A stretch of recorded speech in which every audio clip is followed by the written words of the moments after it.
He knocked on the door just to say sorry. That was all. A belated apology. But when the door flew open, a child looked up at him, and the entire world beneath Ethan's feet collapsed. Those eyes. Storm gray eyes, the faint scar above the right eyebrow, exactly the face he saw in the mirror every morning for the past 9 years. A little girl. 8 years old. Someone had hidden her from him for 8 long, endless years, and the one who did it was already dead. But the secret didn't die with her. It was still alive. It was still breathing. And right now it stood directly in front of him in the trembling form of a child clutching a tattered stuffed rabbit, staring at the man who was once her father without ever knowing it. Lila stood behind the girl, fingers gripping the dish towel until her knuckles turned, white eyes, bloodshot voice shattered. You have no right to be here. No right to look at her like that. Ethan felt his chest being crushed. 9 years. 9 years he had lived inside a gilded lie. 9 years he had let a daughter grow up in a freezing apartment in hunger and fear only because he once looked right through her mother like she was nothing more than useless furniture. And now the truth slammed straight into his face like a fist. The girl was his. And the one who stole the first 8 years of her life was the wife he once loved and mourned for 2 whole years. If this story touched your heart, take a moment to reflect on the quiet power of kindness, especially when no one else chooses to show it. Share your thoughts in the comments, and tell us where you're watching from. Which city and country are you in, and what time is it there right now? It's always amazing to see how stories like this connect people from all over the comments. World. Is it United States, London, maybe Canada, Jamaica, South Africa, or anywhere we want to know? And tell us what you learned at the end of this video. If moments like this remind you of the beauty of humanity, please like the video and subscribe to our channel so you don't miss more powerful stories that celebrate compassion, courage, and the simple acts of kindness that can change life. October 2025. Brooklyn, New York. The rain came down in sheets, cold and relentless, the kind that turned every street into a shallow river of black water and floating trash. It hammered against the roof of the matte black Escalade as it crawled through the narrow blocks of Brownsville. Potholes swallowed tires. Chain-link fences leaned like tired soldiers. Streetlights flickered yellow, half of them burned out, leaving long stretches of sidewalk swallowed in shadow. Inside the SUV, Ethan Caldwell sat motionless in the back seat. Fair-skinned, 48 years old, broad-shouldered silver threading through his dark hair. To the world, he was a legitimate real estate developer, owner of half a dozen construction firms that built luxury condos in Williamsburg and Dumbo. To those who knew the shadows beneath the surface, he was something else entirely. The quiet, iron-fisted head of what remained of the old Caldwell organization, a network that still moved money, influence, and occasional violence through. The Burrows. He had never raised his voice in public. He never needed to. Men straightened when he entered a room. Deals closed before he finished his sentence.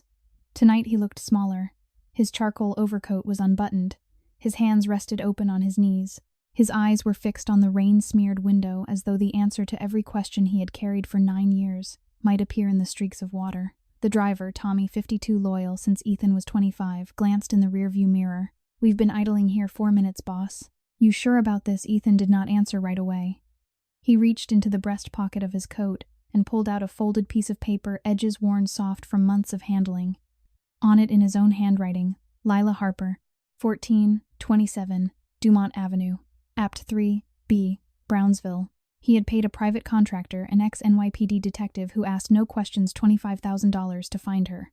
Not because he wanted to reopen old wounds, because the guilt had finally grown teeth. 9 years earlier, Lila had worked 2 jobs, daytime cashier at a dollar store on Fulton nights, cleaning safe houses and small offices for cash under the table. One night, after too much bourbon and too many hours staring at the ceiling of an empty penthouse, Ethan had crossed a line he could never uncross. The next morning, he had looked at her the way powerful men look at people they no longer need to see through her past her, as though she were furniture. 2 weeks later, she was gone. No note. No final paycheck collected. Just empty locker, empty room, gone.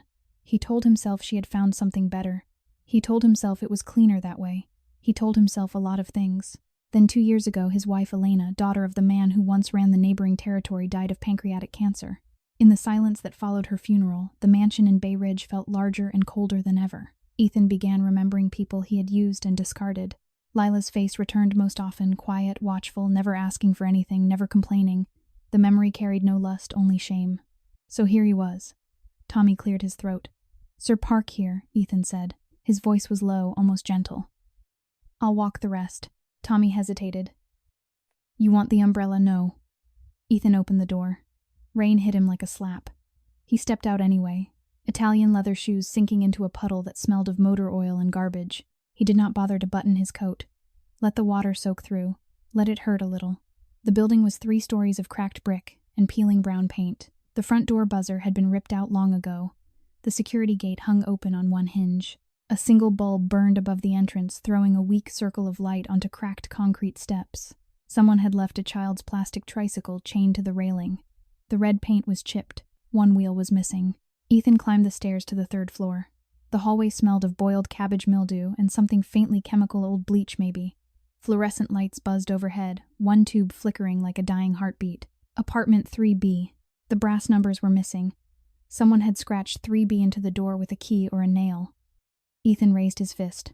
Paused. The rain drummed on the metal fire escape outside the hall window. He knocked 3 firm raps. Silence. He knocked again. Footsteps, soft, cautious, approached from the other side. A shadow moved across the peephole. The chain rattled. The door opened 4 inches.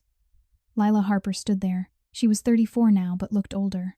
Her dark hair was pulled into a tight ponytail. Her face was thinner than he remembered, cheekbones sharp under pale skin. She wore a faded gray sweatshirt 2 sizes too big, and jeans worn pale at the knees. Her hands, red-chapped, clutched a dish towel like a lifeline. Her eyes, wide and dark, locked on his face and went blank with shock.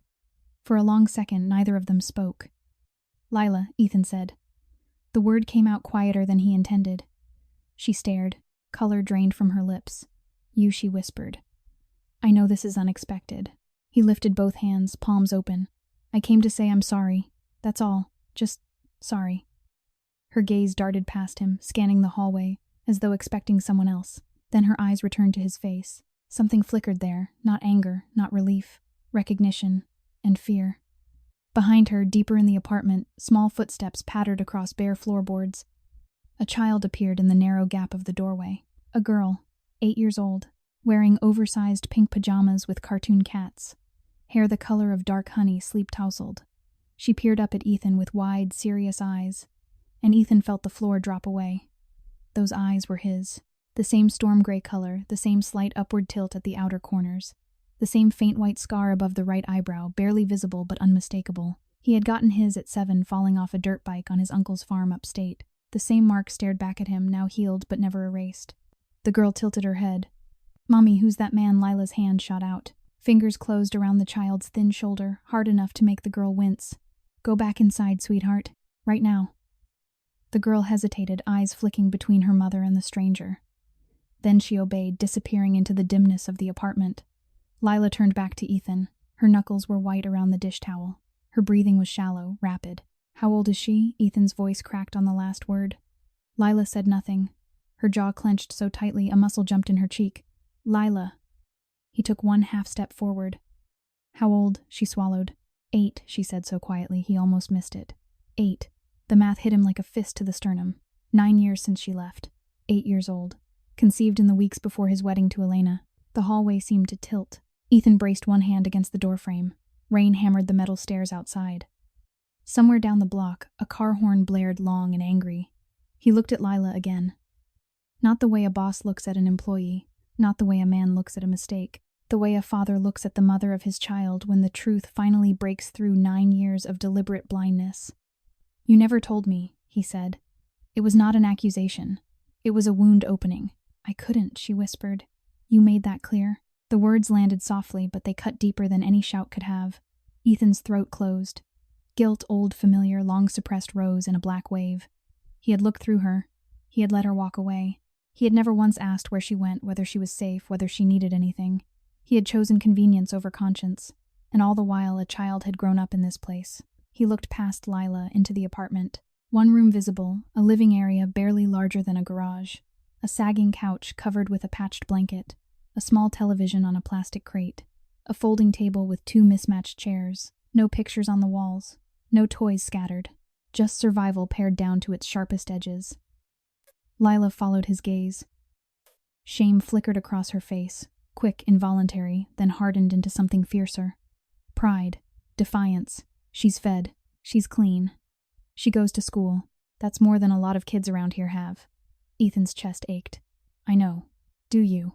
Her voice trembled, but she did not look away. "Because you never came looking. Not once." He had no answer for that. There was none. The girl, his daughter, peeked around the corner again. She clutched a worn, stuffed rabbit to her chest. Her eyes were huge, curious, afraid. Lila stepped half in front of her, shielding. "Please," she said to Ethan. "Go." He did not move. Rain dripped from his hair, ran down his face, mixed with something warmer. "I'm not here to take her," he said. "I swear it." "Then why are you here?" "Because I was wrong. Because I can't sleep. Because every time I close my eyes I see your face and now I see hers." "Because she's mine," he said. Lila's breath hitched. For one terrible second her composure cracked, eyes filling, shoulders curling inward as though the weight of 9 years had finally become too much to carry alone. Then she straightened. "You don't get to decide that now." She began to close the door. Ethan caught it gently with his palm. Not forcing, just holding. "Lila, please." She looked at his hand, then at his face. Tears stood in her eyes but did not fall. "If you stay," she said, "you stay for good.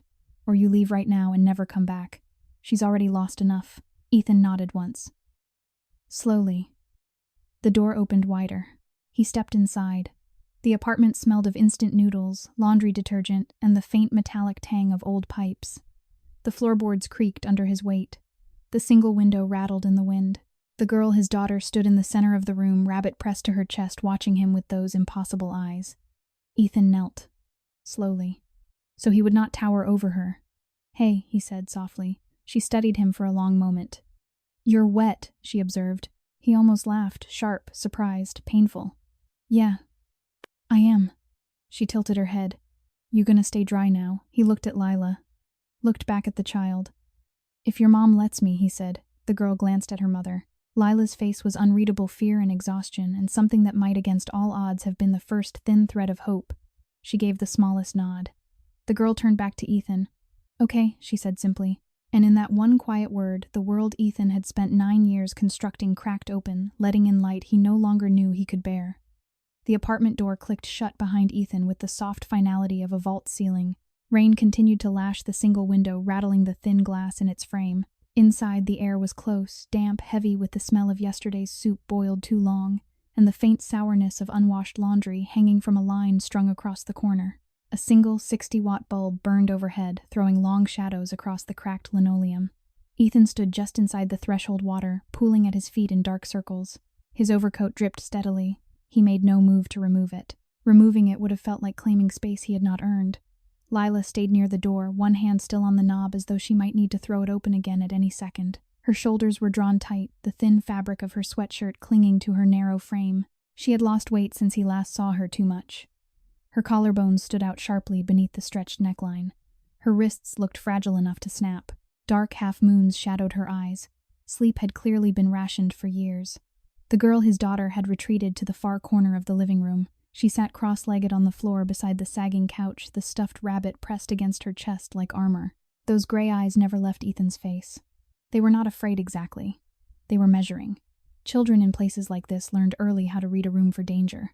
Ethan felt the weight of that gaze like a physical pressure against his sternum. Every breath hurt. Lila spoke first, voice barely above a whisper. "You should go. Before the super hears someone in the hall. He calls the cops on strangers after 10. "I'm not a stranger," Ethan said. Her laugh was short, bitter, almost soundless. "You are to her." He looked at the girl again. She had not moved. The rabbit's one remaining button eye stared back at him accusingly. "What's her name?" he asked. Lila hesitated. The silence stretched so long Ethan thought she might not answer. "Sophie," she said finally. "Sophie Harper." Sophie. The name landed inside him like a stone dropped into deep water. Ripples spread outward, disturbing things he had kept submerged for 9 years. He wanted to say it aloud, Sophie, but the word caught in his throat. He took one careful step forward. Lila tensed. "Please," he said. "I just want to look at her." Lila's fingers tightened on the doorknob until the metal creaked. "You've looked. Now leave." But Sophie spoke before either of them could move again. "You're the man from the big car," she said. Her voice was small, clear, precise, like she had been practicing sentences in her head. "The black one with the dark windows. I saw it from the fire escape yesterday." Ethan's heart lurched. She had seen him before he knocked. She had watched him sitting in the Escalade, hesitating. The thought that she had already been studying him, already deciding something about him, made the room spin slightly. He lowered himself to one knee slowly so he would not startle her. Water dripped from his cuff onto the floor. "Yeah," he said. "That was me." Sophie tilted her head. "Why were you just sitting there? Because I was afraid." Because I knew the moment I knocked everything would change. Because I wasn't sure I deserved to change it. I was trying to find the right words, he said.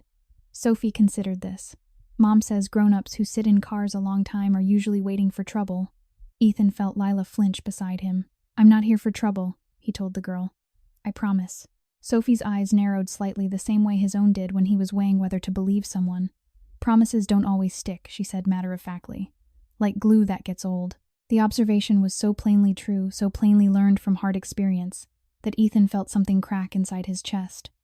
Not dramatically, quietly, irreparably.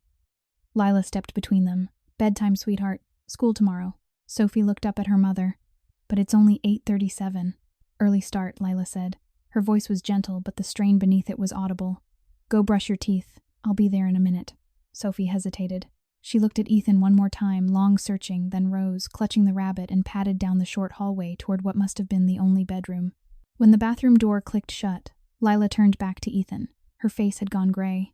You can't do this, she whispered. You can't just walk in here after 9 years and look at her like that. Like what? Like she's yours. She is. The words came out rougher than he intended. Lila recoiled as though slapped. You don't get to claim her now, she said. Not after you let me walk out that door with nothing. Not after I slept in shelters for 3 months because every landlord wanted first and last plus security, and I had $23 in my pocket. Not after I gave birth alone in the county hospital because I was terrified if I put your name anywhere they'd come for her. Not after I've spent every day since then making sure she never knows what it feels like to be thrown away. Each sentence landed like a blow. Ethan absorbed them without flinching. He deserved every one. I didn't know, he said. You didn't ask. Silence. Rain hammered the window. Somewhere in the building a baby cried, thin, exhausted wails that traveled through the thin walls like ghosts. Lila's shoulders began to shake. Not sobs. Something quieter, more devastating. The tremor of someone who had held everything together for so long that the arrival of help felt like betrayal. Ethan took another step. Slowly. She did not back away this time. He reached out, hesitant, open-palmed, and touched her elbow. Just the lightest contact. She flinched anyway. Then slowly she allowed the touch. I'm sorry, he said again. The words felt useless. Small. But they were all he had. Lila looked up at him. Tears stood in her eyes but did not fall. I used to dream you'd come, she whispered. In the beginning, when I still believed powerful men could change. I'd sit on that fire escape with Sophie asleep on my shoulder and I'd watch every black car that turned onto the block. I'd tell myself maybe this time. Maybe tonight. She swallowed hard. Then the dream stopped. Because hoping hurts more than giving up. Ethan felt the confession tear something loose inside him. Something he had kept locked behind layers of control and calculation. Guilt rose so violently he almost doubled over. He had been in Bay Ridge that whole time. Heated floors. Security cameras. Drivers. Private chefs. And she had been here thin, cold, alone, watching for headlights that never came. He wanted to tell her he would burn it all down to make it right. But words like that belonged to movies. Real life demanded quieter promises. I'm here now, he said. Lila studied his face for a long moment. And what happens when you leave again, she asked. When the next deal calls, when the next crisis pulls you away, I won't. She gave a small, broken laugh. Everyone leaves eventually. Not me. Not her. He looked toward the hallway where the bathroom light spilled yellow onto the floorboards. Lila followed his gaze. Her expression softened just a fraction. She asks about her father sometimes, she said quietly. Not often. But when she does, I tell her he's far away. Working. That he loves her but can't be here. It's the kindest lie I could find. Ethan closed his eyes. When he opened them again, Sophie was standing in the hallway doorway, toothpaste smeared on her chin, pajamas too short at the ankles. She looked from her mother to Ethan and back again. Mommy, she said. Is he staying for breakfast? Lila wiped her eyes quickly with the sleeve of her sweatshirt. Maybe, she said. Sophie nodded once, as though that settled it, then turned and disappeared back into the bedroom. Ethan looked at Lila. Breakfast. Such a small, ordinary word, and yet it felt like the most dangerous thing he had ever been offered. Outside tires screeched on wet asphalt. A car horn blared, angry, impatient. Somewhere close, glass shattered. Voices shouted, then silence again. Ethan straightened. I have to go, he said, for tonight. But I'll be back tomorrow. Early. Before school. Lila searched his face. If you don't come, she said softly, don't come at all. He nodded. Then he turned, opened the door, and stepped back into the rain. The hallway light flickered above him. He walked down the stairs slowly, deliberately, each step heavier than the last. Outside, Tommy was waiting beside the Escalade umbrella in hand. Ethan ignored it. He climbed into the back seat. Water streamed down his face, soaked through every layer. Tommy glanced in the mirror. "You okay, boss?" Ethan did not answer. He stared through the windshield at the pale yellow light, burning in the third-floor window. He thought of Sophie's toothpaste-smeared chin. He thought of Lila's trembling shoulders. He thought of 9 years. And for the first time in decades, Ethan Caldwell, the man who never asked permission, who never showed weakness, felt something break open inside him with such force it stole his breath. Not rage, not fear. Love, fierce, sudden, overwhelming, the kind that arrived too late and still refused to leave. He leaned his forehead against the cool glass. "Take me home," he said. But even as the words left his mouth, he knew the truth. Home was no longer in Bay Ridge. Home was 3 flights up in a crumbling walk-up with peeling paint and 1 working light bulb, and tomorrow he would return to it, no matter what it cost. The Escalade glided through the pre-dawn streets of Bay Ridge like a dark fish moving through still water. October 2025 had turned colder overnight. Frost edged the windows of the brownstones, and the first thin light of morning caught on the chrome of parked delivery trucks. Ethan sat in the back coat, still damp from the night before, eyes fixed on nothing. The city rolled past in silence. Tommy drove without speaking. He knew when questions were useless. Ethan's phone lay face up on the leather seat beside him. One message waited, sent at 3:17 a.m. From a number with no name attached. Results ready. Meet at the usual place. Bring coffee if you want to pretend this is normal. He had not answered. He had not needed to. The usual place was a nondescript coffee shop on 3rd Avenue that had been there since the 1970s. Vinyl booths cracked with age Formica counters warned smooth fluorescent lights that never quite stopped humming. The owner, old Mr. Rossi, had known Ethan's father. He asked no questions and charged no one extra for sitting in the back booth for hours. Ethan arrived at 6:42. Mr. Rossi nodded once from behind the counter and slid a black coffee across without a word. Ethan carried it to the rear booth. The private contractor was already there, late 50s, gray crew-cut eyes that never quite met yours directly. His name was Frank Malone, retired NYPD detective sergeant. He looked like every other man who had spent 30 years watching people lie. Frank slid a thin manila envelope across the table. No flourish, no preamble. Ethan opened it with hands that did not shake yet. Inside, photocopies of bank records, a lease agreement dated 9 years and 2 months earlier, a grainy surveillance still of Lila stepping out of a cab with a single duffel bag, head down, shoulders hunched against rain that must have been falling that day too. Ethan read. The numbers stared back at him. $25,000. Wired from an account in Elena's maiden name Calabrese to a shell company that routed it through 3 layers before landing in Lila's name. Paid in full, 1 lump sum 1 week before Lila vanished from the safe house. The lease 12 months upfront cash equivalent on a 1-bedroom in Brownsville. The address Ethan had folded and unfolded for months. He turned the page. A printed email. Header from Elena Calabrese to her brother Marco. Date 7 weeks before the wedding. She's pregnant. Handle it before the ceremony. Apartment money, whatever it takes. He can never know. The family name cannot afford the scandal. Neither can the marriage. Make sure she disappears quietly. I'll cover every cent. Ethan stared at the words until they blurred. Elena had known. Elena, his wife of 7 years, the woman he had mourned with quiet private grief for 2 years after the cancer took her, had known about the pregnancy, had known about the child, had paid to erase her. The booth seemed to shrink around him. The hum of the fluorescence grew louder. His pulse thundered in his ears. Frank watched him carefully. You okay? Ethan did not answer. He could not. The air had become too thick. He turned the page again. Another document, a notarized statement from the leasing agent at the time. The tenant, Lila Harper, had arrived alone, visibly pregnant, eyes red from crying. Paid in cash. Asked no questions. Left no forwarding address when the year ended. The agent remembered her because she had thanked him quietly, politely, every time she paid the utilities in person. Ethan closed the folder. Placed both hands flat on the table. The formica was cold. How long did Marco keep tabs on her? He asked. His voice sounded distant, mechanical. Frank exhaled through his nose. Long enough.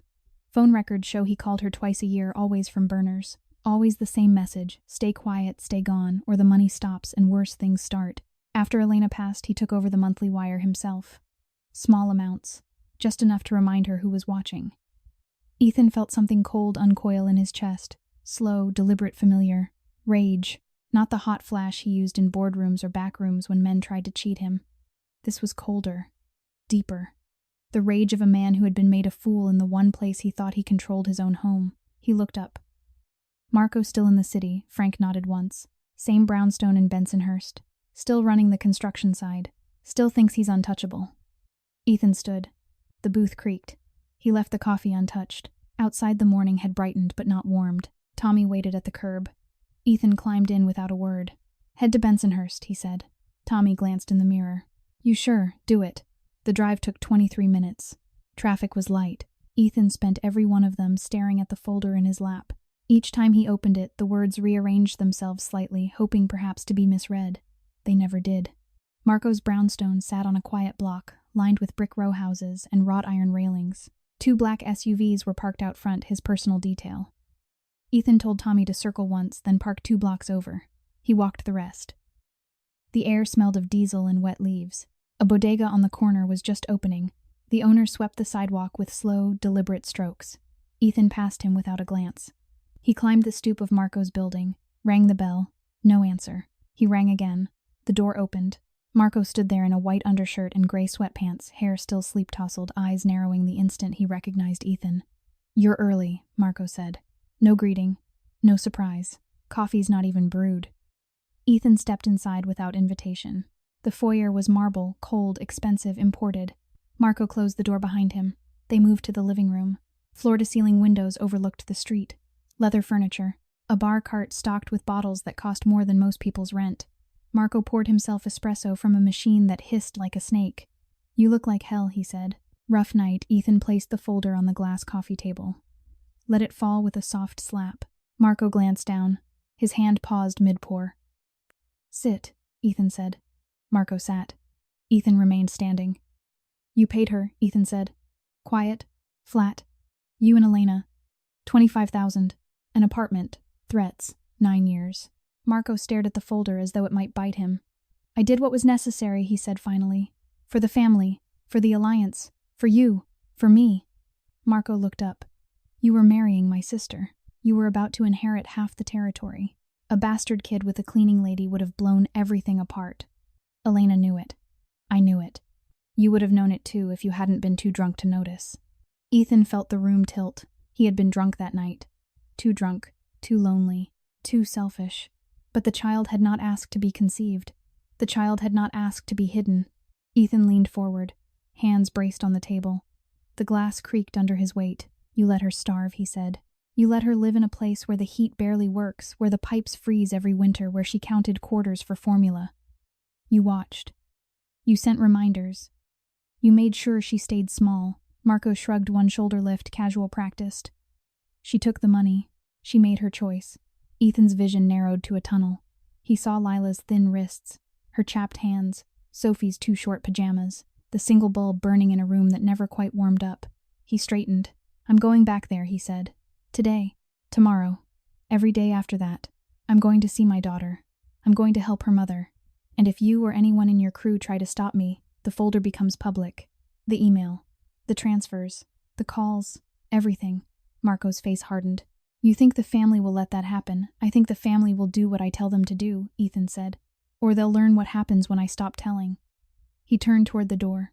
Marco's voice followed him. She's not yours anymore, Ethan. Not really. 9 years is a long time to be absent. Ethan paused with his hand on the knob. He did not turn around. She was mine the moment she was born, he said. I just didn't know it. Now I do. He walked out. The street had begun to wake. Delivery trucks rumbled past. A woman pushed a stroller. A man in a parka jogged with earbuds in. Ethan walked the 2 blocks back to the Escalade. His shoes were soaked through again. He did not care. Tommy opened the door. Back to Brownsville, he asked. Ethan nodded once. As the SUV pulled away, Ethan opened the folder one more time. Looked at Elena's email. Read it slowly, word by word. Then he closed it. And for the first time in 2 years, the grief he had carried for his dead wife cracked open not into sorrow, but into something sharper. Betrayal. It burned. It burned clean. By the time they reached Dumont Avenue, the sun had cleared the rooftops. Light slanted across the cracked sidewalk outside Lila's building. Ethan stepped out, looked up at the 3rd-floor window. The curtain moved slightly. Someone was watching. He raised a hand, not waving, just acknowledging. Then he walked to the stoop. This time he did not hesitate. He climbed, and every step upward pulled the pieces of him back together piece by jagged piece into something he had not been for a very long time. A father, a man who stayed. The next morning arrived gray and thin, the kind of October light that promised sun but delivered only chill. Ethan left Bay Ridge before dawn. He drove himself, this time no Tommy, no Escalade. A plain, dark sedan, one of the fleet kept for quiet errands. He parked 3 blocks from Dumont Avenue and walked the rest collar up against the wind that sliced down the narrow street. His breath fogged in small clouds.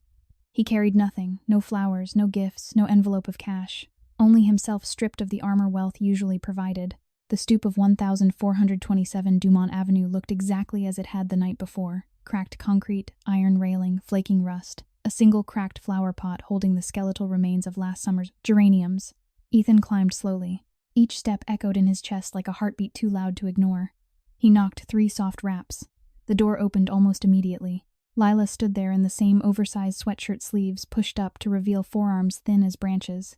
Her hair was tied back with a plain elastic. Dark circles still bruised the skin beneath her eyes. She had not slept. Neither had he. She looked at him for a long moment, searching wary, then stepped aside without a word. Ethan entered. The apartment felt smaller in daylight. Sunlight slanted through the single window, catching dust motes that drifted like ash. The couch sagged deeper under its patched throw.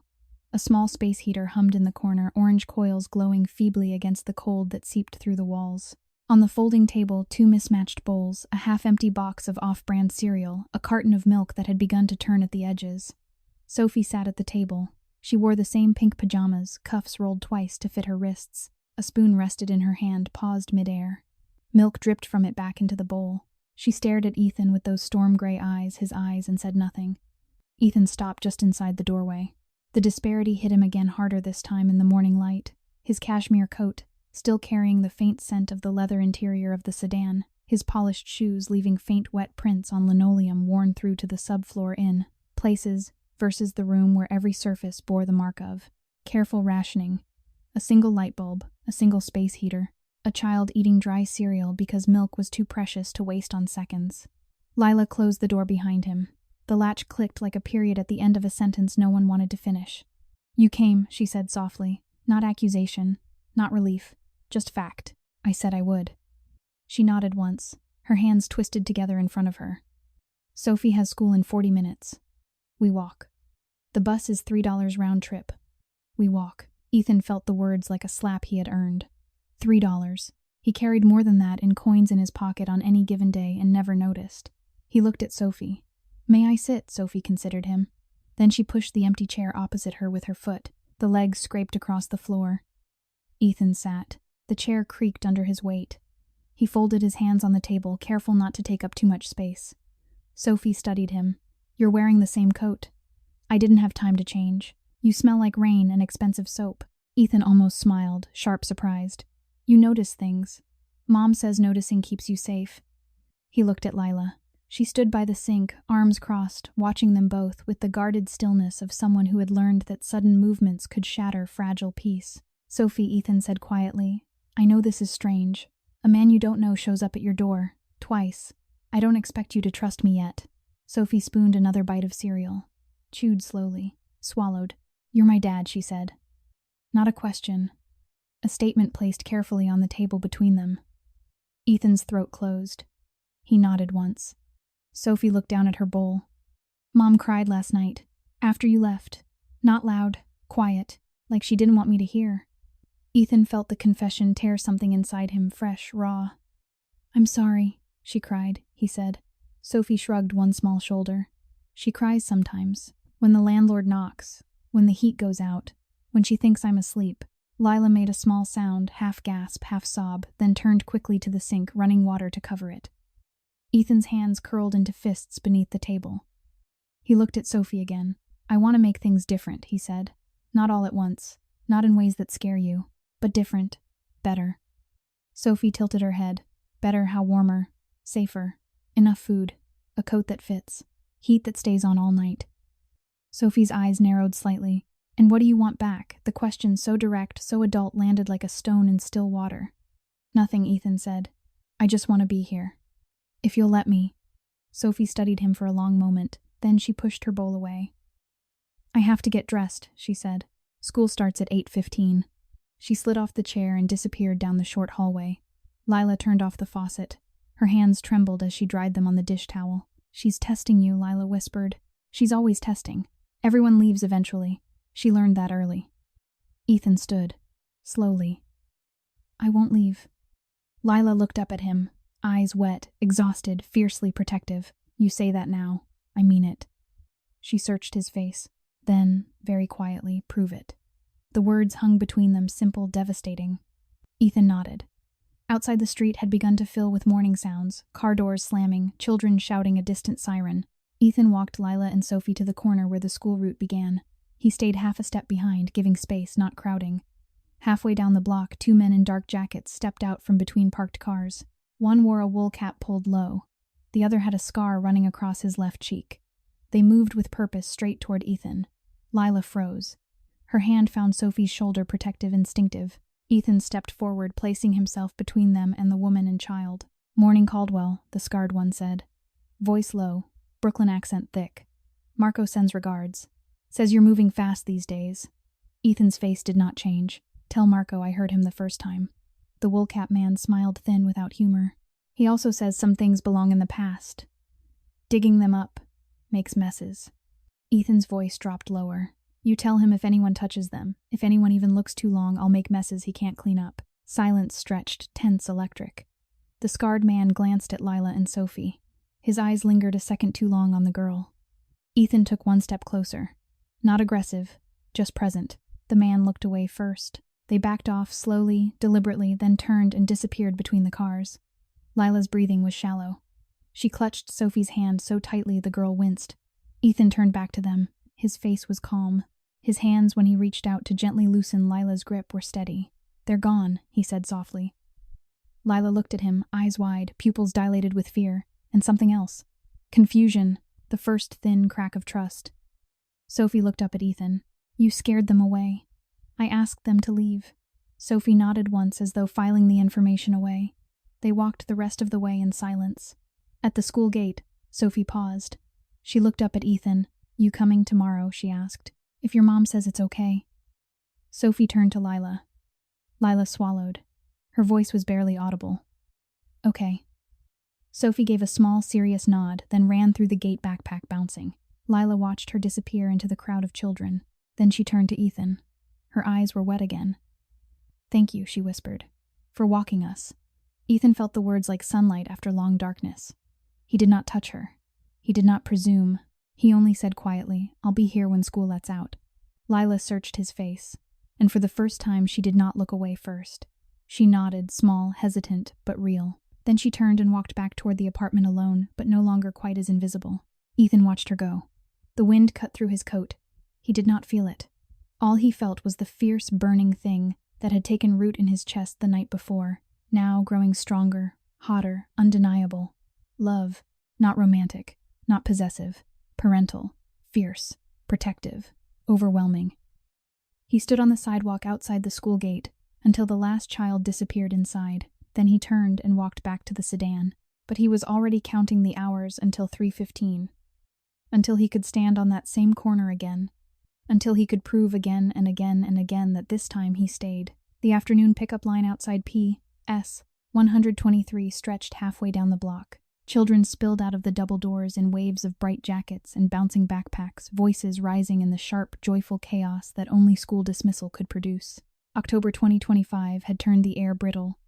Breath hung visible, and the low sun cut long shadows across cracked asphalt. Ethan stood near the chain-link fence, half a dozen paces from the gate, close enough to see, far enough not to loom. He wore the same dark coat collar turned up against the wind. No sunglasses today. No attempt to hide. He wanted Sophie to see him waiting.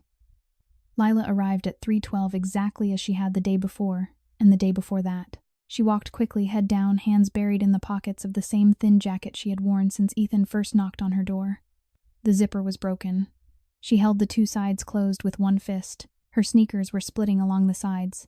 Every few steps she glanced over her shoulder, not paranoia habit.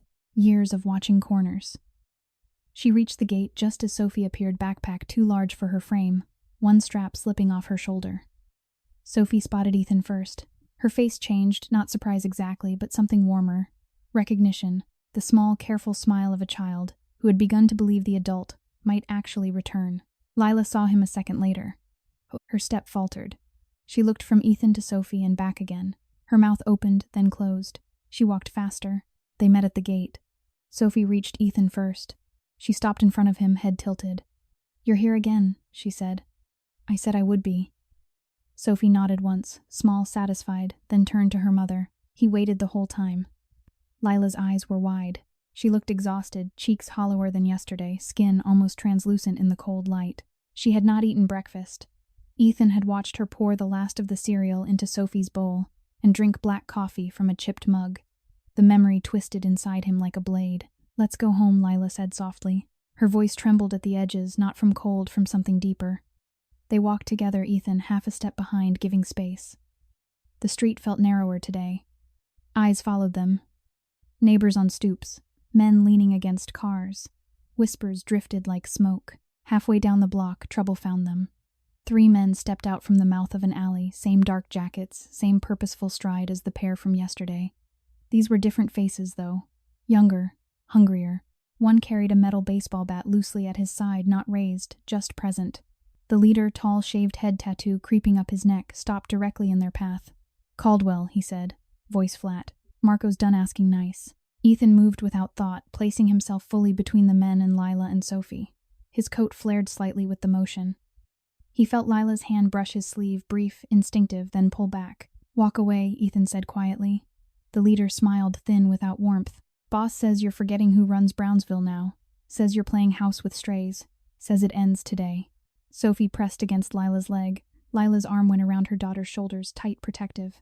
Her breathing had gone shallow, rapid. Ethan heard it, heard the small, terrified sound she tried to swallow. He felt the old coldness rise, the part of him that had once ended conversations like this with a single look. But he also felt something new, hotter, sharper, burning beneath it. Not rage at the threat to him, rage at the threat to them. "Last chance," Ethan said. "Walk." The man with the bat laughed short, ugly. He took one step forward, bat swinging lazily. Ethan moved faster than the eye expected from a man in a cashmere coat. He caught the bat mid-swing palm against wood, stopped it cold. The impact reverberated up his arm. He twisted. The bat dropped. The man stumbled. The leader lunged.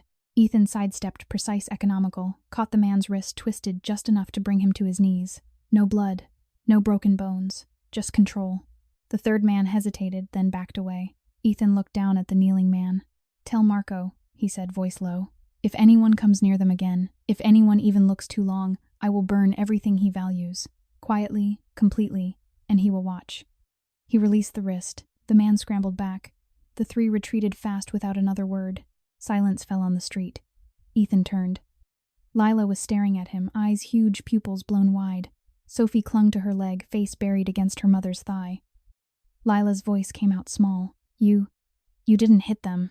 I didn't need to." She looked down at the dropped bat, then back at Ethan. Her hands shook so badly she had to clasp them together. Sophie lifted her head. "You made them leave." Ethan knelt slowly eye level with her. "I asked them to leave." Sophie studied him. Then she reached out one small hand and touched his coat sleeve. Just once. Brief. Testing. "You're bleeding," she said. Ethan looked down. A thin line of red across his palm where the bat's grip had bitten into skin. Not deep. Barely noticeable. "It's nothing." Sophie frowned. "Mom says nothing isn't nothing when it's blood." Lila made a choked sound, half laugh, half sob. They walked the rest of the way in silence. Inside the apartment, Lila locked the door twice, then leaned against it as though her legs might give out. Sophie dropped her backpack and disappeared into the bedroom to change. Lila looked at Ethan's hand. "Let me see." He extended it without argument. She took it gently, fingers cold, trembling. She turned his palm toward the light. The cut was shallow, already clotting. "You could have been hurt worse," she whispered. "I wasn't." She looked up at him, eyes swimming. "They were going to hurt us. They were never going to touch you." "How do you know?" "Because I was standing there." The words hung between them, simple, absolute. Lila's breath hitched. She released his hand, slowly, reluctantly, then turned away, pressing the heels of her hands to her eyes. Ethan watched her shoulders shake. He stepped closer, not crowding, just near enough that she could feel his presence. "Lila," he said softly. She shook her head once sharply. I can't do this. Do what believe you'll stay." Believe anyone can keep us safe. I've been cold so long, hungry so long, scared so long. I don't remember what safe feels like. Ethan felt the confession like a physical blow. He had spent years building walls, money, power, silence. He had thought they protected him. They had only isolated him. He reached out slowly and touched her elbow, just the lightest pressure. She did not pull away. I'm here, he said. Right now, tomorrow, the day after. I'm not going anywhere. Lila turned. Tears streaked her face. You don't know what it's like, she whispered. To wake up every morning counting how many days until the rent's due. To skip meals so she can eat. To lie awake listening to the radiator hiss and pray it doesn't die before winter really starts. To teach her how to be quiet when the landlord knocks because we're behind again.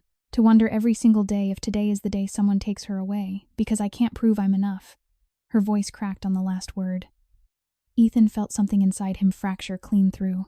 He pulled her gently forward, not embracing, just close enough that she could lean if she wanted. She did. Her forehead rested against his chest, brief, tentative, then she stepped back, wiping her eyes with shaking hands.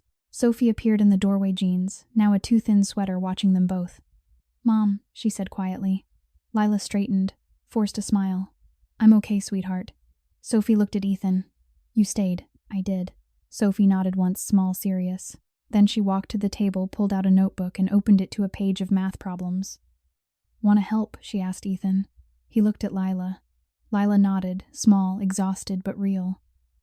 Ethan sat. He helped with fractions quietly, patiently, while Lila stood at the sink, pretending to wash dishes that were already clean. Outside, the wind rose again, rattling the window, slipping through cracks. Inside, for the first time in years, the apartment held warmth that did not come from a space heater. It came from 3 people sitting together, broken, scarred, beginning. Ethan looked at Sophie's bent head, hair falling across her cheek, then at Lila's back, thin shoulders still trembling slightly. The love inside him burned brighter, fiercer than any threat Marco could send. It was not soft. It was iron. And it would not bend. The days began to fold into one another like pages in a book Sophie was learning to read slowly, carefully, one finger tracing each line.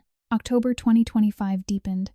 The wind carried the first real bite of winter, slipping under door frames and through window cracks that no amount of rolled towels could fully seal.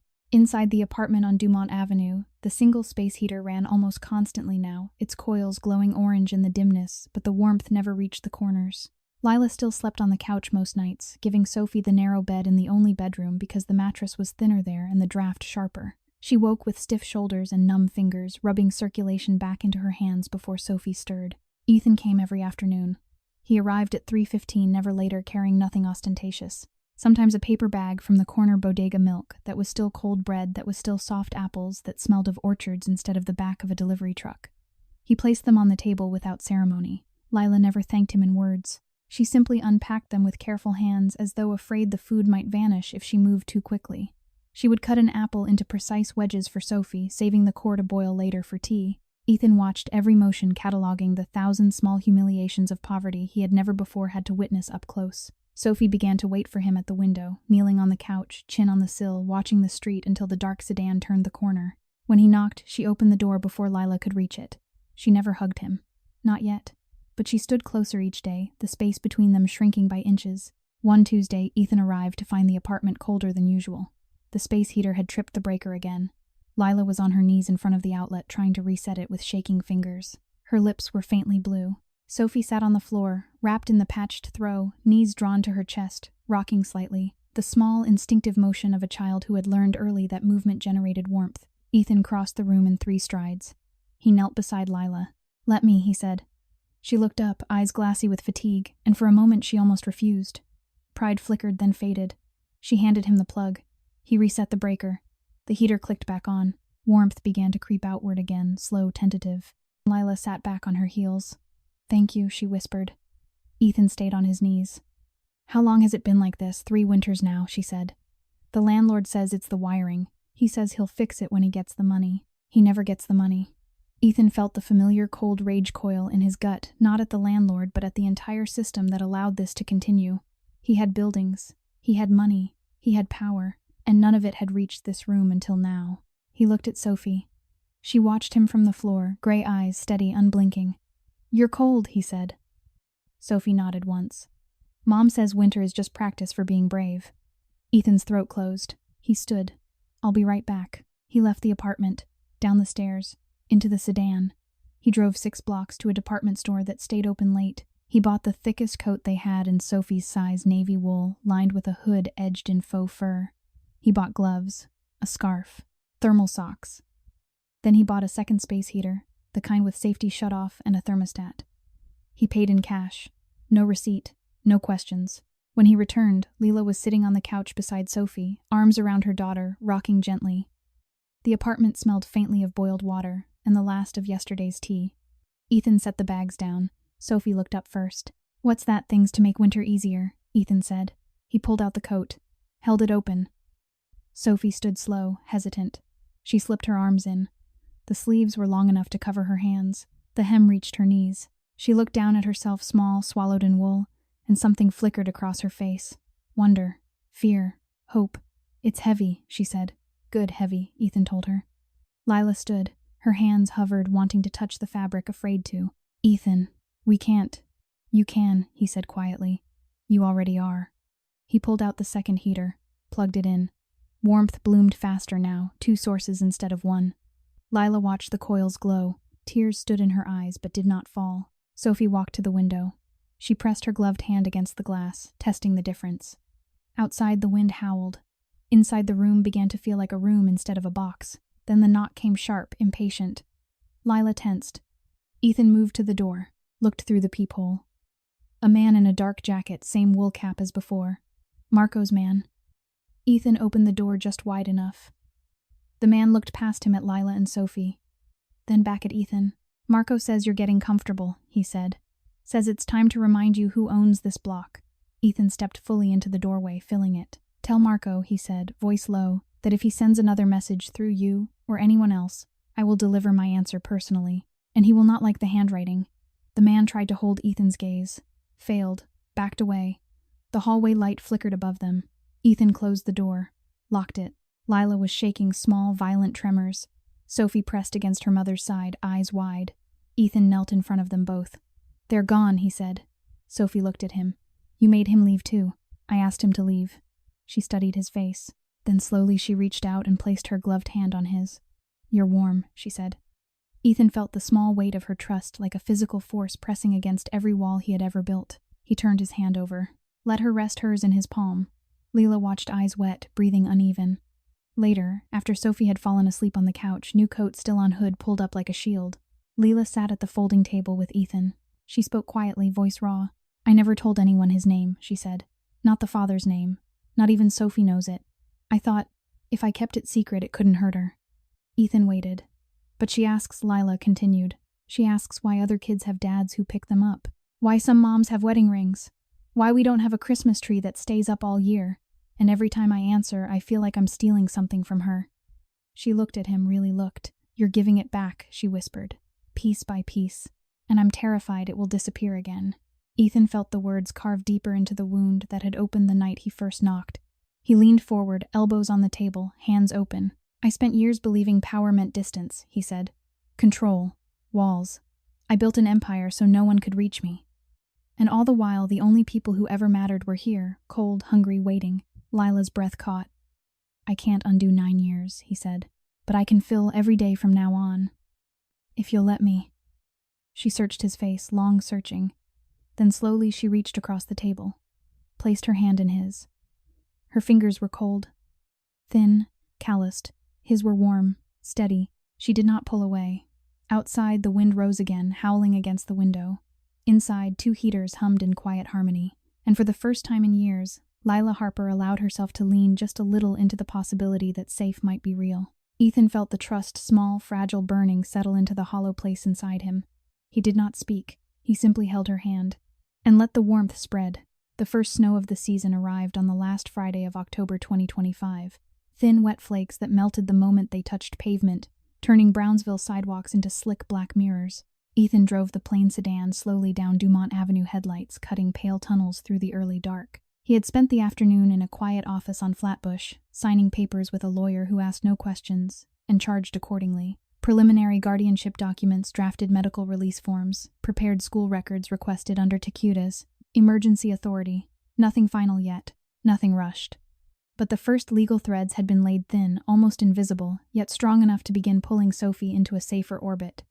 He parked half a block away, as always, walked the rest. The cold seeped through his coat, but he barely noticed. All he noticed was the light burning in the third-floor window, warm, steady, a small beacon in the gray. He climbed the stairs. Knocked once soft. Lila opened the door before the echo died. She looked different tonight. Not rested, never rested, but something in her posture had eased. The new coat hung on the hook by the door, navy wool still carrying the faint department store scent. Sophie's thermal socks peeked out from beneath the blanket she had wrapped around herself on the couch. The second heater hummed beside the first. The room smelled faintly of chicken broth, real chicken, not the powdered packets Lila usually stretched for days. Sophie looked up from her math workbook. "You're early." "Traffic was light," Ethan said. Sophie closed the book with a soft snap. "I finished the fractions." "Want to check?" He crossed the room, sat beside her on the couch. She slid the notebook toward him. Her handwriting, careful, precise, filled the page. Every wrong answer crossed out with one clean line. No scribbles, no mess. Ethan checked each problem. "Perfect," he said quietly. Sophie's small smile flickered brief, bright, then vanished when she looked past him at her mother. Lila stood by the kitchen doorway, arms crossed, watching them. Her eyes were wet again. Not tears exactly, something closer to disbelief. Ethan looked at her. "You okay?" She shook her head, once small, almost imperceptible. "The landlord came today." Ethan stilled. "He said the rent's going up next month. 200 more. Said the building needs repairs. Said if we can't pay by the 1st, we're out." The words landed in the quiet room like stones in still water. Sophie went very still. Lila's voice cracked on the next sentence. "We're already 2 weeks behind from last month. I paid him $50 yesterday, everything left from the last cleaning job. He took it. Said it wasn't enough." Ethan felt the familiar cold coil in his chest, sharper now, more personal. He had paid off debts larger than this before breakfast on any given Tuesday. He had buildings that stood empty while people slept on couches in rooms too small to hold hope. He stood. "I'll handle it," he said. Lila's eyes widened. "No, you can't just I can, and I will." She stepped forward fast, almost desperate. "Ethan, if you pay him, he'll know. He'll tell people. He'll tell Marco's people. They'll come again. She stopped. Her hands shook so badly she clasped them together to hide it. Sophie watched from the couch, eyes huge, silent. Ethan knelt in front of Lila slowly so she would not flinch. "Look at me," he said. She did, reluctantly, fearfully. "I'm not going to let anyone take this place from you," he said. "Not tonight. Not ever. If the landlord wants more, he'll get it from me. Quietly. In cash. No name attached. No trace." Lila's breath hitched. "And when the next month comes and the month after you can't keep, I can," he said. "And I will." She searched his face, long searching. Then her knees gave way. She sank onto the edge of the couch.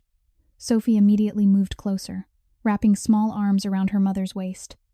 Lila pressed her forehead to Sophie's hair. "I'm sorry, baby," she whispered. "I'm so sorry." Sophie looked up at Ethan over her mother's shoulder. "You're going to fix it?" she asked. Ethan nodded once. Sophie studied him.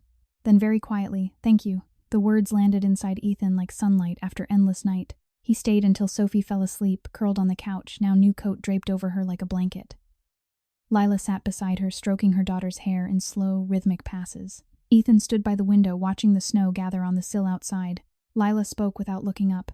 "I used to pray for someone to notice," she said softly. "Anyone. A neighbor. A teacher. The landlord. I prayed so hard my throat hurt. Nothing ever happened.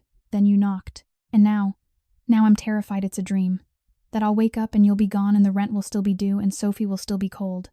Ethan turned. Looked at her, really looked. "I'm not a dream," he said. She met his eyes. "Prove it. I already am." She swallowed. "And if Marco's people come back, if they bring more than bats this time, they won't touch you," he said. "I swear it." Lila closed her eyes. A single tear slipped down her cheek. Ethan crossed the room, knelt beside the couch, reached out slowly and brushed the tear away with his thumb. She did not pull away. Instead, she leaned just a fraction into the touch. Then the phone rang. Lila's cheap flip phone, cracked screen battery that died if left unplugged for more than an hour, vibrated on the table. She stared at it like it might bite. Ethan picked it up. Looked at the screen. "Unknown number," he answered. "Put it on speaker." Marco's voice, calm, almost amused, came through the small speaker. "Caldwell, you're moving fast. Papers already, guardianship. Cute."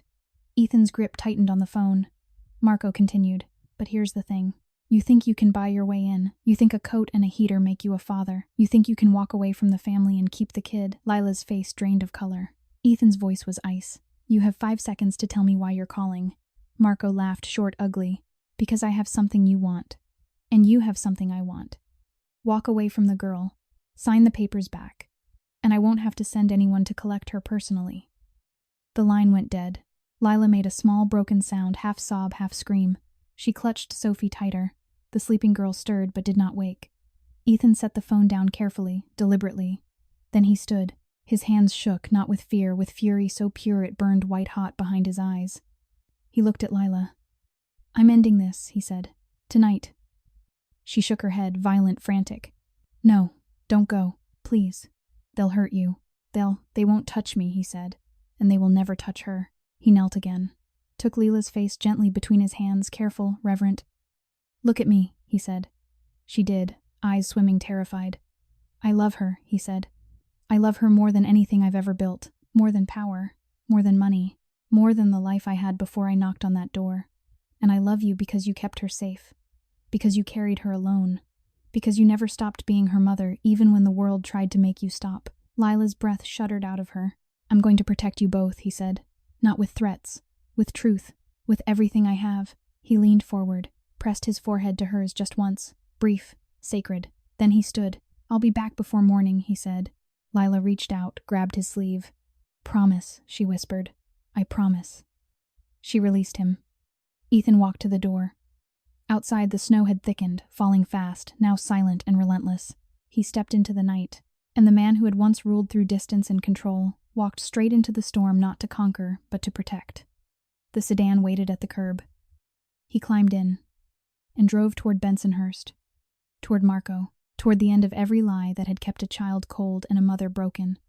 And inside his chest, the love that had taken root burned brighter than any threat could ever hope to extinguish. The snow had thickened by the time Ethan reached Bensonhurst. Flakes fell in heavy, silent curtains, muffling the city's usual pulse. Streetlights glowed soft orange halos. The sedan's tires hissed against wet asphalt as he turned onto Marco's block. He parked 2 streets over, habit instinct, and walked the rest. No coat now. He had left it folded on the passenger seat. The cold bit through his shirt sharp and welcome. It kept him clear. Marco's brownstone loomed at the end of the quiet row lights, burning in the ground floor windows, 2 dark SUVs parked out front. Ethan did not knock. He walked straight to the side alley, where the service door had never been properly secured. One shoulder against the frame, one firm push. The lock gave with a soft metallic snap. Inside the hallway smelled of espresso and cigar smoke. Voices drifted from the living room low, unhurried, Marco's voice among them. Ethan moved silently up the stairs. Past framed photographs of Elena as a child. Past the wedding portrait he and Elena had taken on the courthouse steps, both smiling, both already carrying secrets. He felt nothing looking at it now. Not grief, not anger, only distance. The man in that picture had not yet known what it meant to stand between a child and the cold. He reached the second-floor landing, paused, listened. A single voice, now Marco's on the phone. Tell him if he doesn't back off, we take the kid tonight.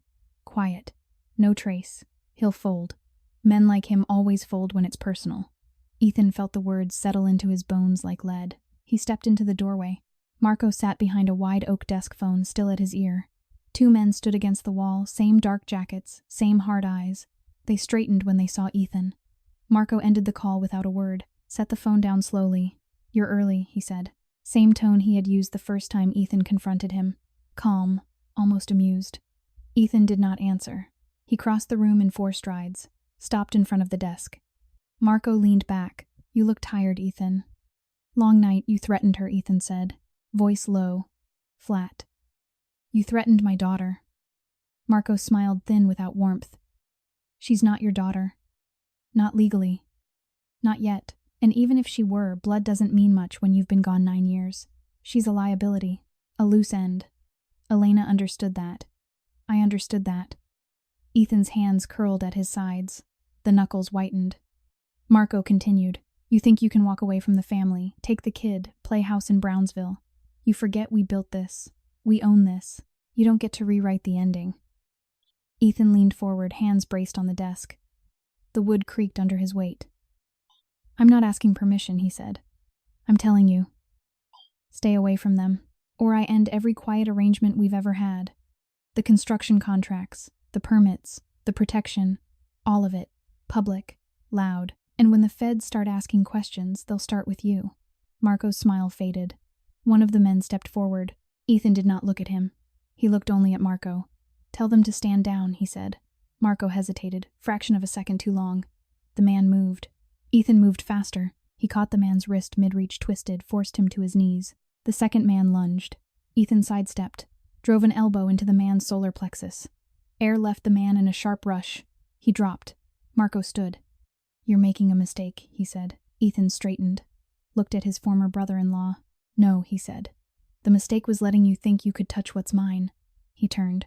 Marco's voice followed him down the stairs. "You walk out that door, it's war." Ethan did not stop. Outside, the snow had piled higher. He walked back to the sedan, breath-fogging shirt soaked through, hands bleeding from split knuckles he had not noticed. He drove straight to Brownsville.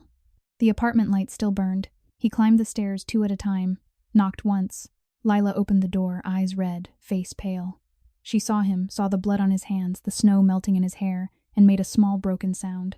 Ethan stepped inside. Sophie sat up on the couch, awake now, blanket clutched to her chest. Ethan knelt slowly level with them both. "They won't come again," he said. Lila's hands shook. She reached out hesitant, touched the cut above his eyebrow. "You're hurt," she whispered. "It's nothing." Sophie slid off the couch, walked to him, stopped just in front of him. "You fought them?" she asked. "I asked them to stop." She studied the blood on his knuckles. Then without warning, she wrapped her small arms around his neck. Ethan froze. Then slowly he lifted his arms, wrapped them around her. Careful, reverent. She smelled of soap, and the new coat, and the faint sweetness of childhood that had been too long denied. She pressed her face into his shoulder. "Don't leave," she whispered. "I won't," he said. The words tore through him, clean, final. Lila sank to her knees beside them, wrapped her arms around both Sophie in the middle, Ethan and Lila on either side. For a long moment no one spoke. Only the heaters hummed. Only the snow tapped against the window. Only 3 hearts beat uneven, scarred, beginning to synchronize. Ethan held them, his daughter, the woman who had carried her alone, and felt the last wall inside him collapse. Not with violence, with quiet, overwhelming surrender. Love, fierce, parental protective, flooded every hollow place he had carried for years. He pressed his lips to the top of Sophie's head. "I'm here," he whispered, and for the first time since the night he first knocked, he believed it might be enough. Outside, the snow continued to fall silent, relentless, covering every trace of the night's violence in white. Inside, warmth spread not from heaters but from 3 people who had finally found each other in the cold. And the man who had once ruled through fear began slowly, painfully, to learn how to rule through staying. The snow stopped falling just before dawn on the last Saturday of October 2025, leaving Brownsville wrapped in a thin, brittle crust that cracked under every step. Ethan had not slept. He sat in the driver's seat of the sedan outside the Dumont Avenue building, engine off, watching the 3rd-floor window until the light inside switched on at 6:43. He waited another 20 minutes, long enough for Lila to make coffee for Sophie to wake and pad to the kitchen in her new thermal socks, then climbed the stairs. He knocked once. Lila opened the door before the sound faded. Her eyes were red-rimmed, her hair still loose from sleep. She looked smaller in the doorway, thinner, more fragile than she had the night before. The navy coat hung on the hook behind her like a promise not yet trusted. "You didn't come back last night," she said, voice soft, not accusing, just stating a fact that had kept her awake. "I stayed close," Ethan said. In the car, watching the street. Lila's breath caught. She stepped aside. Inside, Sophie sat at the folding table in her pajamas, spoon halfway to her mouth.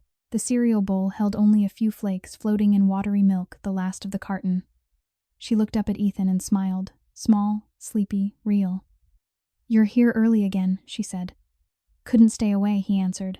Sophie nodded as though that were the most logical thing in the world. Ethan crossed to the table. Saturday, Lila moved to the stove, hands busy with the kettle even though the water was already hot. Nervous energy, the need to do something with her hands so they would not shake. Ethan looked at Sophie. "You sleep okay?" She shrugged one shoulder. "The new heater makes funny noises, but it's warm." He felt the words settle into the hollow place behind his ribs. Lila brought 2 mugs of weak coffee. Set one in front of him without meeting his eyes. Her fingers brushed his cold, trembling. She pulled back quickly. Ethan took the mug. "Did not drink. I need to tell you something," he said. Lila froze with her back to the counter. Sophie looked up from her bowl. Ethan reached into his jacket, pulled out the thin envelope the doctor had given him at 4:17 that morning, after a discreet house call, after blood drawn from Sophie's finger, while she slept on the couch, after results rushed through a private lab that asked no questions when the name Caldwell was mentioned. He set the envelope on the table. Lila turned slowly. "What is it?" she whispered. Ethan opened the flap, slid out the single sheet. Medical report. Header rare genetic blood disorder. Preliminary findings. He read the first line aloud, voice steady, even though his heart hammered against his ribs. Sophie carries a mutation consistent with hereditary spherocytosis, moderate to severe. Possible complications: anemia, jaundice, splenomegaly, gallstones. Long-term risk: acute hemolytic crisis if untreated. Lila made a sound, small animal, like something breaking inside her chest. Ethan kept reading. The condition is inherited. Maternal line shows no markers. Paternal line matches known cases in Elena Calabrese's family history. Elena herself was diagnosed at age 31. Cause of death: complications from untreated hemolytic crisis during chemotherapy. The paper trembled in his hand. Lila sank into the chair opposite him. Her face had gone gray. "She had it," Lila whispered. "Elena had it, and Marco knew." Ethan nodded once. "He knew," he said. "The medical file was in Elena's private safe. Marco had access after she died. He never told you, never arranged testing, never offered treatment. He let it stay hidden because a sick child is easier to control, easier to threaten, easier to make disappear if necessary." Sophie looked from her mother to Ethan. "What's wrong with me?" Ethan turned to her slowly, carefully. "You're a little bit sick inside your blood," he said gently. "But we can fix it. Doctors. Medicine. A special plan so you never feel tired or cold or weak again." Sophie's eyes widened. "Like medicine for when I get a cold," better, Ethan said. "Stronger." Sophie nodded slowly. Then she looked at her mother. Mom Lila's hands shook so badly she had to clasp them in her lap. Tears slid down her cheeks, silent, unstoppable. "I didn't know," she whispered. "I swear I didn't know. I thought you were just small, just tired. I thought it was me. Not enough food, not enough heat, not enough." She pressed her hand to her mouth. Ethan reached across the table, took both her hands in his. "It was never you," he said. "It was never your fault." Lila shook her head, violent, desperate. "I should have seen. I should have known. I let her stay cold. I let her stay hungry. She broke off. A sob tore out of her raw, ragged. Sophie slid off her chair, wrapped her arms around her mother's waist. "It's okay, Mom," she whispered. "It's okay." Lila pulled her daughter close, crushing her against her chest, as though she could shield her from the truth that had already arrived. Ethan watched them, mother and daughter, locked together, and felt the last shard of guilt he had carried for Elena slice through him one final time. He had married a woman who hid a child to protect a name. He had mourned a woman who let that child suffer to protect a secret. And now he sat across from the woman who had carried the truth alone, thin, exhausted, terrified, and still managed to keep a little girl alive through sheer will. He stood, walked around the table, knelt beside them, wrapped his arms around both, careful, steady. Lila stiffened, then slowly leaned into him. Sophie turned her head, pressed her cheek against Ethan's shoulder. For a long moment no one spoke. Only the heaters hummed. Only the snow tapped softly against the window. Only 3 people breathed uneven, trembling, beginning to find the same rhythm. Ethan pressed his lips to the top of Sophie's head, then to Lila's temple, brief, reverent. "I'm getting her the best doctors," he said. "Today, tomorrow, every day after that. She'll never be cold again. She'll never be hungry. She'll never be alone." Lila lifted her head, looked at him through tears. "And us," she whispered. Ethan met her eyes. "You too," he said. "Both of you. Always." Lila's breath shuddered out of her. She reached up, hesitant, touched his face with cold fingers. "You're really staying," she said. "Not a question. A realization." "I never left," he answered. Sophie looked up at him. "Dad," she said, soft testing the word for the first time. Ethan's heart stuttered. "Yeah, sweetheart, will it hurt, the medicine?" He brushed a strand of hair from her forehead. "A little," he said honestly, "but I'll be right there, holding your hand. Every time." Sophie nodded, once small, serious. "Okay," she said. And in that single word, the world shifted again, cleaner, brighter, more terrifying than before. Because now it mattered. Because now it was real. Ethan held them both, his daughter, the woman who had saved her, and felt the love inside him burn so fiercely it almost hurt. Not soft, not sentimental. Iron. Unbreakable. Outside, the snow began to melt under the first weak rays of morning sun. Inside, warmth spread not from heaters but from 3 people who had finally stopped running from each other. And the man who had once believed power meant solitude began quietly, irrevocably to understand that power meant staying.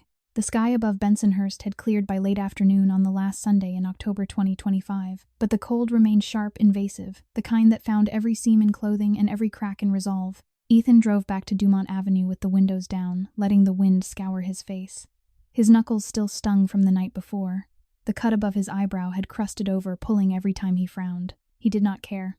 The pain kept him present, kept him from drifting back into the numb distance he had lived in for so many years. He parked in the usual spot 3 blocks away out of sight and walked the rest. The sidewalks were slick with melting snow and motor oil. A group of teenagers on the corner watched him pass silent, assessing, but no one moved to intercept. Word had spread fast. Marco's men had learned something the night before the man in the dark coat no longer negotiated. He climbed the stairs to the 3rd floor, knocked once. Lila opened the door. Her eyes were swollen, but she had showered. Her hair was pulled back in a neat ponytail. She wore the same sweatshirt, but it looked different today, cleaner, as though she had scrubbed it by hand in the sink before dawn. Sophie sat at the table, coloring with the new crayons Ethan had brought 2 days earlier. A half-finished drawing of a wolf in navy wool lay in front of her. Lila stepped aside without a word. Ethan entered, closed the door behind him. Sophie looked up. "You're back, I promised." She nodded once, small, satisfied, then returned to her drawing. Lila moved to the kitchen corner. Her hands shook as she poured water into the kettle. The motion was automatic, practiced something to do so she would not have to meet his eyes. Ethan crossed the room, stopped beside her. "Lila," he said quietly. She shook her head once sharply. "Don't." He waited. She set the kettle down too hard. Water sloshed over the edge. "I kept thinking," she whispered all night, "about what Marco said on the phone, about how easy it would be for him to take her. How easy it's always been for people like him to take things from people like me." Her voice cracked on the last word. Ethan felt the familiar cold rage coil again, tighter this time, more personal. "I won't let that happen," he said. Lila turned, looked at him, really looked. Her eyes were red-rimmed, exhausted, but beneath the exhaustion burned something new. Not hope exactly. Determination. "You can't promise that," she said softly. "Not forever. Not when men like Marco exist. Not when the world still works the way it does." Ethan reached out slowly, took her cold hands in his. "I can promise this," he said. "I'm done pretending the old rules apply. I'm done protecting arrangements that hurt the only people who ever mattered. Marco wants war, he can have it. But it ends with him in a cell, not with Sophie in danger." Lila searched his face, and after she whispered, "After Marco, what happens to us?" to her, Ethan squeezed her hands gently. "After he said we build something real, somewhere safe, somewhere warm, somewhere she never has to count quarters for milk again, somewhere you never have to choose between eating and heating the apartment again." Lila's breath shuddered out of her. She leaned forward just a fraction until her forehead rested against his chest. Ethan wrapped his arms around her, careful, steady. Sophie looked up from her drawing, watched them, then quietly slid off her chair and crossed the room, wrapped her arms around both their waists. The 3 of them stood there silent, still in the middle of the small, cold apartment. For the first time in years, Ethan felt the weight of his own life shift not toward more power but toward something simpler, something human. Then his phone buzzed in his pocket, sharp, insistent. He pulled it out. "Unknown number," he answered. "Put it on speaker." Marco's voice came through calm, almost conversational. "Caldwell. You didn't think I'd let it end that easily, did you?" Ethan's grip tightened on the phone. Marco continued. "I have the girl's medical file. The real one, not the sanitized version you got. The one that shows she needs treatment within weeks or the anemia turns critical. I have the name of the specialist.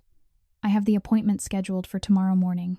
And I have someone waiting outside your little love nest right now." Lila made a small, horrified sound. Ethan felt the floor tilt beneath him. Marco's voice dropped lower. "You want to play father, fine. Come alone to the shipyard on Flushing Avenue. Midnight. Bring no one. Sign the papers dissolving any claim to the child. Walk away. Or I make sure Sophie never sees sunrise." The line went dead. Lila clutched Sophie so tightly the girl whimpered. Ethan set the phone down carefully, deliberately. Then he looked at them both. "I'm going," he said. Lila shook her head, violent, frantic. "No. Please. They'll kill you." "They won't," he said, "because I'm ending this tonight." Sophie looked up at him, eyes wide, terrified. "Dad," she whispered. Ethan knelt, took her small face between his hands. "I'm coming back," he said. "I promise." Sophie searched his eyes, long searching, then nodded once. Small, trusting, Ethan stood, looked at Lila. She stepped forward, pressed her forehead to his brief, desperate. "Come back," she whispered. "I will." He kissed Sophie's forehead. Then he turned, walked to the door, opened it, stepped into the hallway, and closed the door behind him softly. Final. Outside, the night had turned colder. The shipyard on Flushing Avenue was 20 minutes away, dark abandoned cranes looming against the sky like skeletal fingers. Ethan drove with the windows down, letting the wind strip away everything except purpose. He arrived at 11:57. Marco waited alone on the pier, black coat, hands in pockets, breath fogging in the cold air. Ethan stepped out of the car, walked toward him, slow, deliberate. Marco smiled, thin, satisfied. "You came," he said. Ethan stopped 10 feet away. Marco pulled an envelope from his coat. Held it out. "Sign," he said. "Dissolve the claim. Walk away. Sophie stays with the mother. You stay out of our territory. Everyone lives." Ethan looked at the envelope, then at Marco. "You knew she was sick," he said. Quiet, flat. Marco shrugged. "She's a loose end. Sick kids are easier to manage, easier to threaten, easier to." Ethan moved fast, silent. He closed the distance in 2 strides, grabbed Marco's wrist, twisted. The envelope fell. Marco swung with his free hand. Ethan blocked, drove a knee into Marco's midsection. Air left Marco in a sharp rush. They grappled, brief, brutal, controlled. Ethan pinned Marco against a rusted crane-leg forearm across his throat. Marco gasped. "You'll regret." "No," Ethan said. "You will." He reached into Marco's coat, pulled out the phone, opened the recorder app, hit play. Marco's voice filled the cold air, clear, unmistakable. "I have the girl's medical file. Appointment tomorrow. Someone waiting outside. Make sure Sophie never sees sunrise." Ethan stopped the recording, saved it, sent it to 3 separate numbers: his lawyer, a trusted contact at the FBI field office, a journalist who owed him nothing but truth. Then he released Marco. Marco slid to the ground, coughing, gasping. Ethan looked down at him. "It's over," he said. Marco laughed, hoarse, broken. "You think the family will let you walk?" Ethan turned. "I'm not walking," he said. "I'm leaving." He walked back to the sedan, drove away. Sirens rose in the distance, faint at first, then closer. By the time he reached Dumont Avenue, blue and red lights flickered across the rooftops behind him. He climbed the stairs, knocked once. Lila opened the door, Sophie asleep in her arms. Lila looked at him, saw the blood on his shirt, the exhaustion in his eyes, and stepped aside. Ethan entered, closed the door, leaned against it. "I'm done," he said. Lila set Sophie gently on the couch, turned. "What happened, Marco's finished," he said. "The recording is out. The feds have it. The family will turn on him before sunrise. It's over." Lila crossed the room, stopped in front of him. "And us," Ethan looked at her, really looked. "I'm out," he said. "No more territory. No more arrangements. No more shadows. I'm selling everything that ties me to that life. I'm buying a house, quiet, safe, warm. I'm getting Sophie the treatment she needs. I'm staying." Lila's breath hitched. Ethan reached out, slowly took her hands. "I love her," he said. "And I love you not the way the world thinks love should look. The way a man loves the woman who kept his child alive when he couldn't. The way a father loves the mother who carried the weight alone." Lila's tears fell freely now. She stepped forward, pressed her forehead to his chest. Ethan wrapped his arms around her, steady, sure. And for the first time in decades, the man who had once believed power meant solitude understood that power meant holding on. To the child who had taught him how to feel, to the woman who had taught him how to stay. Outside, the city moved on, sirens fading, snow melting, night giving way to morning. Inside, 3 people stood together, scarred, weary, whole. And the breaking point became quietly, irrevocably the beginning.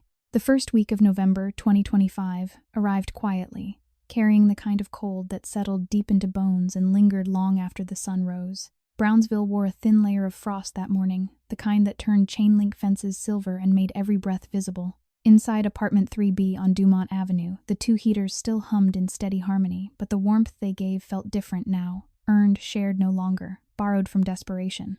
Ethan had not left the building since the night on the pier. He slept on the couch, back straight, coat folded beneath his head as a pillow because Sophie had asked him to stay close. Lila had not argued. She simply placed a spare blanket over him at 3 a.m, when she woke to check on Sophie's breathing, then returned to the narrow bed without a word. By the 8th day, the legal machinery Ethan had quietly set in motion began to turn. The guardianship papers were signed in a small office on Court Street, Sophie's small hand pressing beside his on the final page, guided by a notary, who smiled gently and said nothing about the blood, still faintly visible beneath Ethan's fingernails. The medical team arrived that same afternoon, a pediatric hematologist from Mount Sinai, 2 nurses, and a social worker who reviewed the apartment with careful, non-judgmental eyes. Treatment began immediately, oral medication, first infusions scheduled for the following week. Sophie sat on the couch, sleeve rolled up, watching the needle with wide but unafraid eyes, while Ethan held her other hand and Lila stroked her hair in slow, steady passes. Marco Calabrese was arrested 2 days later. The recording Ethan had sent reached the right desks. Federal agents moved before dawn, warrants in hand. The family splintered overnight. Some men disappeared into silence, others turned state's evidence. Ethan's name appeared in no headlines. He had already begun the process of divesting construction firms sold to legitimate buyers' accounts, closed protection withdrawn. What remained was enough to live quietly, more than enough for 3 people who had once measured survival in quarters and heat cycles. On the 10th morning, Ethan carried boxes up the stairs quietly, one at a time. Not luxury items. Practical ones. A thicker mattress for Sophie's bed. A new space heater with a programmable thermostat. A winter coat for Lila in charcoal gray, simple, warm, the kind that did not scream money, but simply said you no longer have to be cold. Groceries, real chicken, fresh vegetables, milk that did not need stretching. A small wooden bookshelf. A lamp with a soft yellow bulb. Lila watched from the doorway, arms crossed, eyes shining. You didn't have to, she whispered. I wanted to, he answered. Sophie helped unpack. She placed her wolf drawing on the new shelf first thing. Then she turned to Ethan. Where are we going, she asked. Ethan knelt.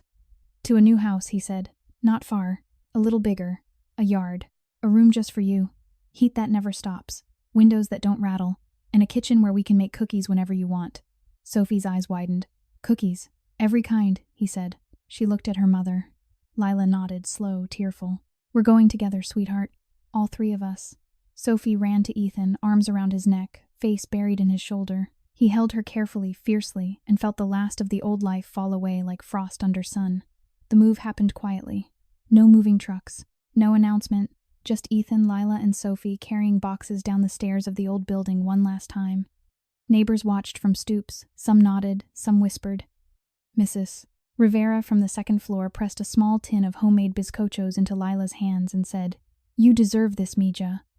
Lila cried, then quietly, gratefully, and hugged the older woman until neither could speak. The new house stood on a tree-lined street in Ditmas Park, 2 stories, red brick, small front yard with a single maple already turning gold. Inside, hardwood floors, tall windows, a kitchen with sunlight that poured across the counters in the morning. Sophie's room overlooked the backyard space for a real bed, a desk, shelves already waiting for her drawings. They arrived just as the sun dipped low. Ethan carried the last box inside, set it down in the hallway. Lila stood in the center of the living room, turning slowly, taking in the space. Sophie ran upstairs, footsteps echoing, then called down. There's a closet big enough for my wolf coat. Lila laughed, soft, surprised, real. Ethan watched her, watched the way light caught in her hair, the way her shoulders finally relaxed. He crossed to her. She looked up. Thank you, she whispered. He shook his head. Don't thank me. You saved her. I just caught up. Lila reached out, hesitant, touched his cheek. You didn't just catch up, she said. You stayed. He covered her hand with his. I'm never leaving, he said. Sophie appeared at the top of the stairs, wolf coat on, hood up. Come see my room, she called. They climbed together, hand in hand in hand. The room was simple, white walls, soft blue curtains, a bed with new sheets. Sophie had already placed her drawing on the desk. She turned to them both. This is home, she asked. Ethan knelt. This is home, he said. Sophie looked at him, long searching, then stepped forward and hugged him properly. Arms tight, face pressed to his chest. I love you, Dad, she whispered. Ethan closed his eyes, felt the words settle into every broken place inside him. I love you too, he said, voice rough, honest. More than anything. Lila joined them, arms around both. The 3 of them stood there, small family, newly made, while the last light of day poured through the window and painted everything gold. Later, after Sophie fell asleep in her new bed, wolf coat draped over the chair like a sentinel, Ethan and Lila sat on the back steps, looking out at the small yard.